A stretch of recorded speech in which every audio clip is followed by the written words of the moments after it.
رسول اکرم صلی اللہ علیہ وآلہ وسلم سب لوگوں سے زیادہ سخی تھے، اور رمضان میں دوسرے اوقات کے مقابلے میں جب حضرت جبرائیل علیہ السلام آپ صلی اللہ علیہ وآلہ وسلم سے ملتے بہت زیادہ جود و کرم فرماتے۔ جبرائیل علیہ السلام رمضان کی ہر رات میں آپ صلی اللہ علیہ وآلہ وسلم سے ملاقات کرتے اور آپ صلی اللہ علیہ وآلہ وسلم کے ساتھ قرآن کا دورہ کرتے۔ حضرت محمد صلی اللہ علیہ وآلہ وسلم لوگوں کو بھلائی پہنچانے میں بارش لانے والی ہوا سے بھی زیادہ جود و کرم فرمایا کرتے تھے۔ ہرقل شاہ روم نے ان کے پاس قریش کے قافلے میں ایک آدمی بلانے کو بھیجا، اور اس وقت یہ لوگ تجارت کے لیے ملک شام گئے ہوئے تھے، اور یہ وہ زمانہ تھا جب رسول اکرم صلی اللہ علیہ وآلہ وسلم نے قریش اور ابو سفیان سے ایک وقتی عہد کیا ہوا تھا۔ جب ابو سفیان اور دوسرے لوگ ہرقل کے پاس ایلیا پہنچے جہاں ہرقل نے دربار طلب کیا تھا، اس کے گرد روم کے بڑے بڑے علماء، وزراء، امراء کرام بیٹھے ہوئے تھے۔ ہرقل نے ان کو اور اپنے ترجمان کو بلوایا، پھر ان سے پوچھا کہ تم میں سے کون شخص مدعی رسالت کا زیادہ قریبی عزیز ہے؟ ابو سفیان کہتے ہیں کہ میں بول اٹھا کہ میں ان کا سب سے زیادہ قریبی رشتہ دار ہوں۔ یہ سن کر ہرقل نے حکم دیا کہ اس کو یعنی ابو سفیان کو میرے قریب لا کر بٹھاؤ اور اس کے ساتھیوں کو اس کی پیٹھ کے پیچھے بٹھا دو۔ پھر اپنے ترجمان سے کہا کہ ان لوگوں سے کہہ دو کہ میں ابو سفیان سے اس شخص یعنی حضرت محمد صلی اللہ علیہ وآلہ وسلم کے حالات پوچھتا ہوں۔ اگر یہ مجھ سے کسی بات میں جھوٹ بول دے تو تم اس کا جھوٹ ظاہر کر دینا۔ ابو سفیان کا قول ہے کہ اللہ کی قسم اگر مجھے یہ غیرت نہ آتی کہ یہ لوگ مجھ کو جھٹلائیں گے تو میں آپ صلی اللہ علیہ وآلہ وسلم کی نسبت ضرور غلط گوئی سے کام لیتا۔ خیر، پہلی بات جو ہرقل نے مجھ سے پوچھی وہ یہ ہے کہ اس شخص کا خاندان تم لوگوں میں کیسا ہے؟ میں نے کہا کہ وہ تو بڑے اونچے عالی منصب والے ہیں۔ کہنے لگا اس سے پہلے بھی کسی نے تم لوگوں میں ایسی بات کہی تھی؟ میں نے کہا نہیں۔ کہنے لگا اچھا اس کے بڑوں میں کوئی بادشاہ ہوا ہو؟ میں نے کہا نہیں۔ پھر اس نے کہا بڑے لوگوں نے اس کی پیروی اختیار کی ہے یا کمزوروں نے؟ میں نے کہا نہیں، کمزوروں نے۔ پھر کہنے لگا اس کے تابع دار روز بروز بڑھتے جاتے ہیں یا کوئی ساتھی پھر بھی جاتا ہے؟ میں نے کہا نہیں۔ کہنے لگا کہ کیا اپنے اس دعوے نبوت سے پہلے بھی کسی بھی موقع پر اس نے جھوٹ بولا ہے؟ میں نے کہا نہیں، اور اب ہماری اس سے صلح کی ایک مقررہ مدت ٹھہری ہوئی ہے، معلوم نہیں وہ اس میں کیا کرنے والے ہیں۔ ابو سفیان کہتے ہیں میں اس بات کے سوا اور کوئی جھوٹ اس گفتگو میں شامل نہ کر سکا۔ ہرقل نے کہا کیا تمہاری اس سے کبھی لڑائی بھی ہوتی ہے؟ ہم نے کہا کہ ہاں۔ بولا پھر تمہاری اور اس کی جنگ کا کیا حال ہوتا ہے؟ میں نے کہا لڑائی ڈول کی طرح، کبھی وہ ہم سے میدان جنگ میں جیت لیتے ہیں اور کبھی ہم ان سے جیت لیتے ہیں۔ ہرقل نے پوچھا وہ تمہیں کس بات کا حکم دیتا ہے؟ میں نے کہا کہ وہ کہتا ہے کہ صرف ایک اللہ ہی کی عبادت کرو، اس کا کسی کو شریک نہ بناؤ، اور اپنے باپ دادا کی شرک کی باتیں چھوڑ دو، اور ہمیں نماز پڑھنے، سچ بولنے، پرہیزگاری اور صلہ رحمی کا حکم دیتا ہے۔ یہ سب سن کر پھر ہرقل نے اپنے ترجمان سے کہا کہ ابو سفیان سے کہہ دے کہ میں نے تم سے اس کا نسب پوچھا تو تم نے کہا کہ وہ ہم میں عالی نسب ہے، اور پیغمبر اپنی قوم میں عالی نسب ہی بھیجا جایا کرتے ہیں۔ میں نے تم سے پوچھا کہ دعوی نبوت کی یہ بات تمہارے اندر اس سے پہلے کسی اور نے بھی کہی تھی؟ تو تم نے جواب دیا کہ نہیں۔ تب میں نے اپنے دل میں کہا کہ اگر یہ بات اس سے پہلے کسی نے کہی ہوتی تو میں سمجھتا کہ اس شخص نے بھی اس بات کی تقلید کی ہے جو پہلے کہی جا چکی ہے۔ میں نے تم سے پوچھا کہ اس کے بڑوں میں کوئی بادشاہ بھی گزرا ہے؟ تم نے کہا کہ نہیں۔ تو میں نے دل میں کہا کہ ان کے بزرگوں میں سے کوئی بادشاہ ہوا ہوگا تو کہہ دوں گا کہ وہ شخص اس بہانہ سے اپنے آباء و اجداد کی بادشاہت اور ان کا ملک دوبارہ حاصل کرنا چاہتا ہے۔ اور میں نے تم سے پوچھا کہ اس بات کے کہنے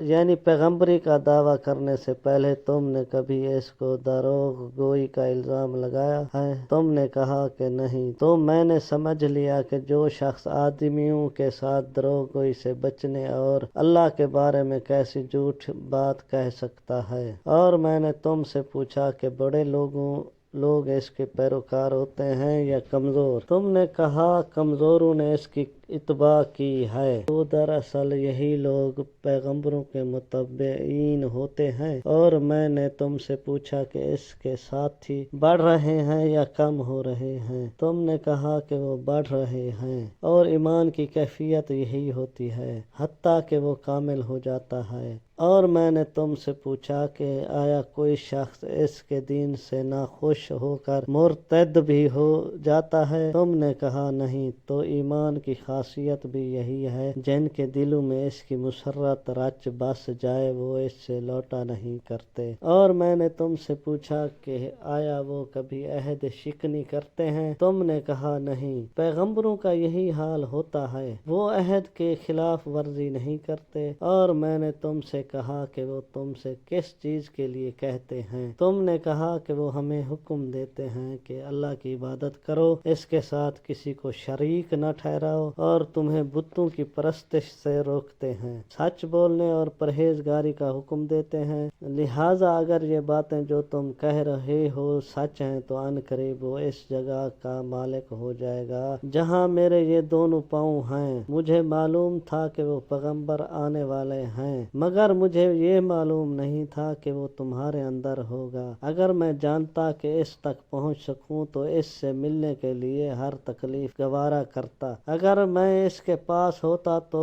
اس کے پاؤں دھوتا۔ ہرقل نے رسول اللہ صلی اللہ علیہ وآلہ وسلم کا وہ خط منگوایا جو آپ نے دحیہ کلبی رضی اللہ تعالیٰ عنہ کے ذریعے حاکم بصرہ کے پاس بھیجا تھا، اور اس نے وہ ہرقل کے پاس بھیج دیا تھا۔ پھر اس کو پڑھا تو اس میں لکھا تھا، اللہ کے نام کے ساتھ جو نہایت مہربان اور رحم والا ہے۔ اللہ کے بندے اور اس کے پیغمبر محمد صلی اللہ علیہ وآلہ وسلم کی طرف سے یہ خط ہے شاہ روم کے لیے۔ اس شخص پر سلام ہو جو ہدایت کی پیروی کرے۔ اس کے بعد میں آپ کے سامنے دعوت اسلام پیش کرتا ہوں۔ اگر آپ اسلام لے آئیں گے تو دین و دنیا میں سلامتی نصیب ہوگی، اللہ آپ کو دوہرا ثواب دے گا، اور آپ میری دعوت سے روگردانی کریں گے تو آپ کی رعایا کا گناہ بھی آپ ہی پر ہوگا۔ اور اہل کتاب ایک ایسی بات پر آ جاؤ جو ہمارے اور تمہارے درمیان یکساں ہے، وہ یہ ہے کہ ہم اللہ کے سوا کسی کی عبادت نہ کریں اور کسی کو اس کا شریک نہ ٹھہرائیں، اور نہ ہم میں سے کوئی کسی کو اللہ کے سوا اپنا رب بنائے۔ پھر اگر وہ اہل کتاب اس بات سے منہ پھیر لیں تو مسلمانوں تم ان سے کہہ دو کہ تم مانو یا نہ مانو، ہم تو ایک اللہ کے اطاعت گزار ہیں۔ ابو سفیان کہتے ہیں جب ہرقل نے جو کچھ کہنا تھا کہہ دیا اور خط پڑھ کر فارغ ہوا تو اس کے ارد گرد بہت شور و غوغا ہوا، بہت سی آوازیں اٹھیں اور ہمیں باہر نکال دیا گیا۔ تب میں نے اپنے ساتھیوں سے کہا کہ ابو قبشہ کے بیٹے حضرت محمد صلی اللہ علیہ وآلہ وسلم کا معاملہ تو بہت بڑھ گیا ہے، دیکھو تو اس سے نبی اصغر روم کا بادشاہ بھی ڈرتا ہے۔ مجھے اس وقت سے اس بات کا یقین ہو گیا کہ نبی کریم صلی اللہ علیہ وآلہ وسلم ان قریب غالب ہو کر رہیں گے، حتیٰ کہ اللہ نے مجھے مسلمان کر دیا۔ راوی کا بیان ہے کہ ابن ناطور ایلیا کا حاکم ہرقل کا مصاحب اور شام کا نصارہ کا لاٹ پادری بیان کرتا تھا کہ ہرقل جب ایلیا آیا ایک دن صبح کو پریشان اٹھا تو اس کے درباریوں نے دریافت کیا کہ آج ہم آپ کی حالت بدلی کھلی ہوئی پاتے ہیں۔ کیا وجہ ہے؟ ابن ناطور کا بیان ہے کہ ہرقل نجومی تھا، علم نجوم میں وہ پوری مہارت رکھتا تھا۔ اس نے اپنے ہم نشینوں کو بتایا کہ میں نے آج رات ستاروں پر نظر ڈالی تو دیکھا کہ ختنہ کرنے والوں کا بادشاہ ہمارے ملک پر غالب آ گیا ہے۔ بھلا اس زمانے میں کون لوگ ختنہ کرتے ہیں؟ انہوں نے کہا کہ یہود کے سوا کوئی ختنہ نہیں کرتا، سو ان کی وجہ سے پریشان نہ ہو۔ سلطنت کے تمام شہروں میں یہ حکم لکھ بھیجیے کہ وہاں جتنے یہودی ہوں سب قتل کر دیے جائیں۔ وہ لوگ انہی باتوں میں مشغول تھے کہ ہرقل کے پاس ایک آدمی لایا گیا جسے شاہ غسان نے بھیجا تھا۔ اس نے رسول اکرم صلی اللہ علیہ وآلہ وسلم کے حالات بیان کیے۔ جب ہرقل نے سارے حالات سن لیے تو کہا کہ جا کر دیکھو وہ ختنہ کیے ہوئے ہے یا نہیں۔ انہوں نے اسے دیکھا تو بتلایا کہ وہ ختنہ کیا ہوا ہے۔ ہرقل نے جب اس شخص عرب کے بارے میں پوچھا تو اس نے بتایا کہ وہ ختنہ کرتے ہیں۔ تب ہرقل نے کہا کہ یہی محمد صلی اللہ علیہ وآلہ وسلم اس امت کے بادشاہ ہیں جو پیدا ہو چکے ہیں۔ پھر اس نے اپنے ایک دوست کو رومیہ خط لکھا اور وہ بھی علم نجوم میں ہرقل کی طرح ماہر تھا۔ پھر وہاں سے ہرقل حمص چلا گیا۔ ابھی حمص سے نکلا نہیں تھا کہ اس کے دوست کا خط اس کے جواب میں آ گیا۔ اس کی رائے بھی نبی اکرم صلی اللہ علیہ وآلہ وسلم کے ظہور کے بارے میں ہرقل کے موافق تھی کہ محمد صلی اللہ علیہ وآلہ وسلم واقعی پیغمبر ہیں۔ اس کے بعد ہرقل نے روم کے بڑے آدمیوں کو اپنے حمص کے محل میں طلب کیا اور اس کے حکم سے محل کے دروازے بند کر لیے گئے۔ پھر وہ اپنے خاص محل سے باہر آیا اور کہا، اے روم والو، کیا ہدایت اور کامیابی میں کچھ حصہ تمہارے لیے بھی ہے؟